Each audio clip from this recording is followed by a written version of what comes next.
Sa batanon pa ko kaayo, mga 11 or 12 anyos, sulod ko og usa ka organisasyon sa simbahan kaning Legion of Mary. Nga gikan atong mga idara hangtod gyud karon naa gyud sa akong kinabuhi ang Legion of Mary nga mga prinsipyo. Gani usa na sa akong gipasanginlan nga nahimo kong pari kay naaktibo man kay ko sa Legion of Mary. Nahimo kong officers, nahimo kong Presidente Escurias Guadalupe, hangtod nga pagsuod sa nakong seminaryo, spiritual director po ko sa daghan kay mga presidia, curie o hasta sa sinatos dinhi sa Cebu, mga 12 ko katuig nga nahimong spiritual director hangtod nabalhin ko dinhi sa atong parokya. Ang akong ganahan kay diha inig opening aning meeting or prayer sa Legion of Mary, ana dayong Ginoo sanay nga na o marika o santos nga espiritu og bag-ohon mo ang naong sayuta. Magsigi ko sa una gamay pa ko inig-ingon o marika o santos nga espiritu ya ang tubag og bag-ohon mo pag-usab ang naong sayuta. Mutan-aw din ko naong sa akong mga kauban og nabag-o ba kay mabag-o gani ilang naong naay nikunsad ang espiritu. Igtan-aw nako wa man gyapon mga usab ang niabot nga kusmoron og naong kusmod malang gyapon ana masabot wa mosod ang espiritus Ginoo. Kamo karon inyong hunahuna mabag-o pa ng naong sa imong tupad, ha? Di na? Sige ko no, sultihi ko no siya ing na hinaot unta mabag-o pa ng imong naong. Sige na.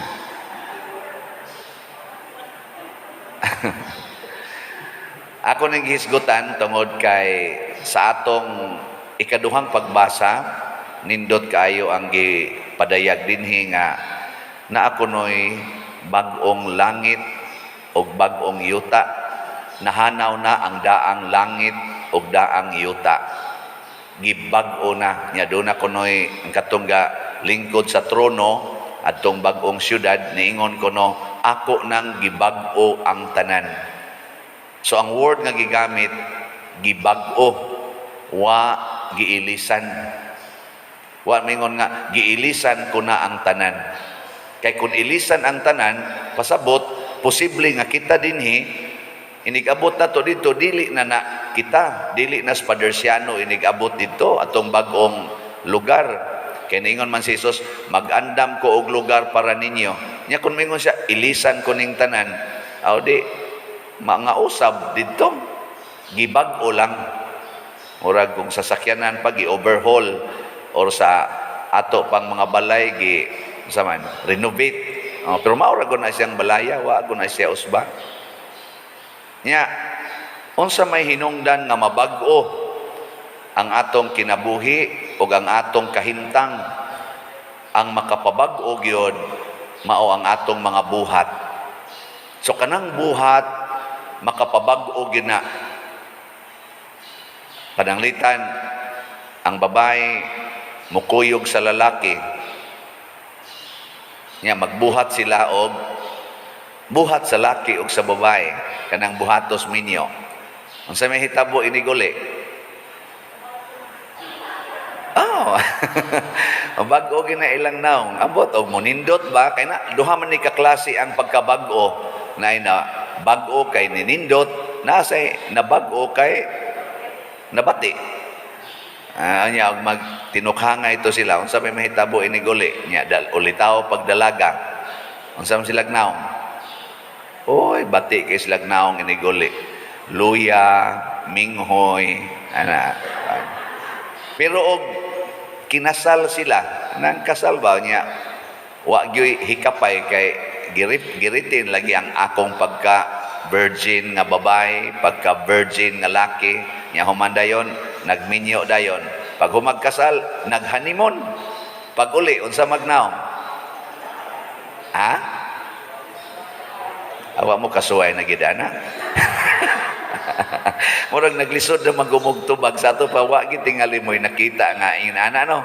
Kay karon nga buangon kay tanan wa pa gani kasal ga tinukhangay naman mo nang di na mo ka feel humas kasal unsay mahitabo mga bag-o ang naong oy. Oh, kanang kuan na kay sila kanang inspired kaayo, alive kay naong. Labi na gyud dangtag mga 2 ka buwan, 3 ka buwan magsuka-suka na ang asawa. Musamot yung kabag-o ang naong, yes, na nagitay, baby, ana, no? Pero tanawa tong managuyab, dangtag mga 2 ka buwan, magsuka-suka. Sa may mahitabo, now? Sigighilak. Magsighilak. Ano man? Kay ang iyang kabaguhan, nangadto padong sa pagkabati. Nakaroon, unsa may makapabag-o nato nga buhat. Depende sa sugo nga atong sunod. Kung ang sugo gani sa atong lawas, the desire of the flesh mo'y atong sundon, mga guba kita. Ang atong kabaguhan, mag-anam og kaguba, mag-anam og kabati. Pero kung ang ato ganing sundon, ang sugo sa Ginoo, mag-anam ginag kanindot. Natanawa nung sa gingon ni Kristo diri, di na ko magdugay uban kaninyo. Nya human dayon isumpay dayon siya. Mga anak, dili na ko magdugay uban kaninyo. Mao man ning atong gospel, John chapter 13. Dili kamo makaadto sa akong adtuan. Pero doon na siya gisumpay. Maghatag ako kaninyong bag-ong sugo. Paghigugma ay kamo. Ingon nga ako, nahigugma kaninyo. Paghigugma ay usab kamo.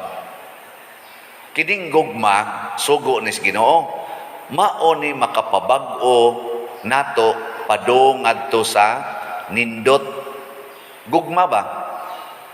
Pero kadtong gugma nga gisugo ni Kristo, ayuhon gito nato gamit. Dili nato sagulan og yawa-yawa. Kay kaning gugma god, di man ni siya mahimong tinuod nga gugma kung sagulan.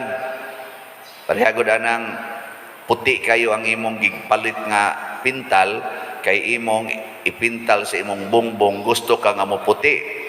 Pero imo sang butangan og blow og yelo nga pintal, nya imo dayong gikutaw, puti pa na siya. Kay bawo mo dayon. O niya ron, og manag-uyab mo, na mo'y gugma, nindot kay nastanan. Nya wa pa mo'y kasal, sige naman mong suroy-suroy dito, sige namang linayugay, kinuanay. Unsa mo na siya? Gugma pa na. Ha? Gugma pa? Kusga? Unsa naman na?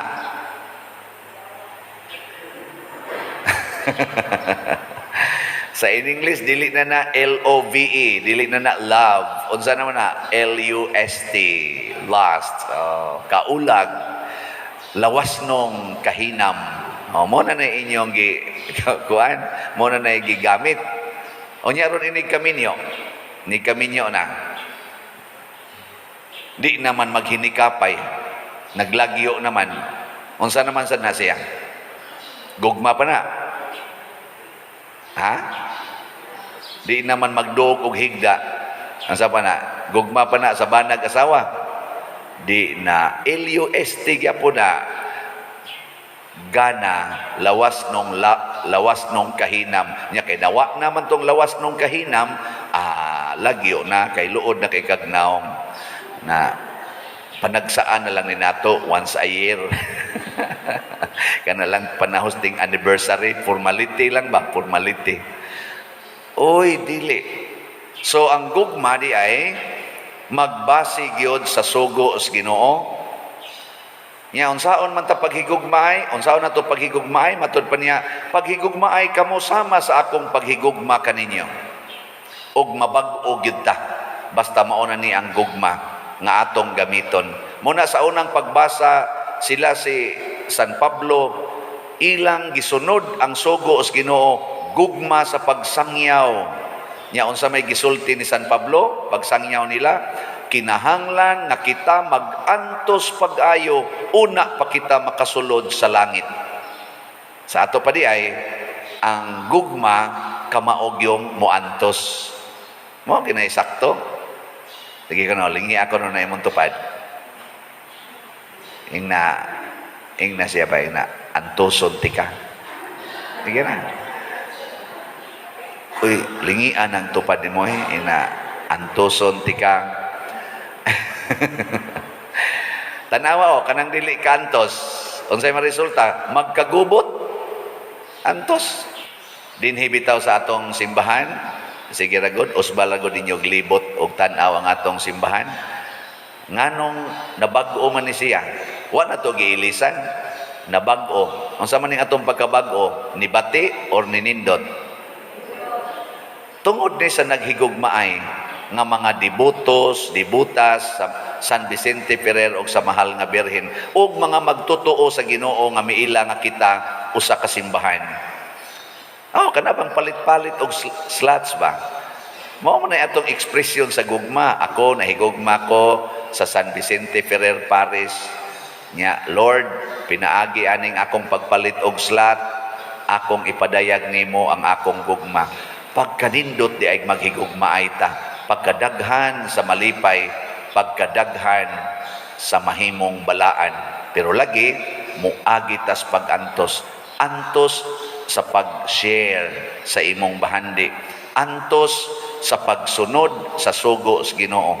Nya, kung ato na nang sundon, mahitabo dayon ang atong gipangandoy sa salmo, atong tubag ni ingon ta. Sa to, daygon ko sa kahangturan ang imong ngalan, akong hari ug akong Dios. Dalaygon kay ka nga mihikap sa mga kasing-kasing sa mga parokyano dinhi. Dalaygon sa kaayo ang mga parokyano nga nagpahikap sa ilang kasing-kasing sa Ginoo. So ang Ginoo mo ipahikapa na inyong kasing-kasing, basig ang yawa mo muhikap diha, mga guba gid ta. Kung ang Ginoo gani mo muhikap sa tong kasing-kasing, mag-anam gyud kanindot ang atong kinabuhi. Manindog ta.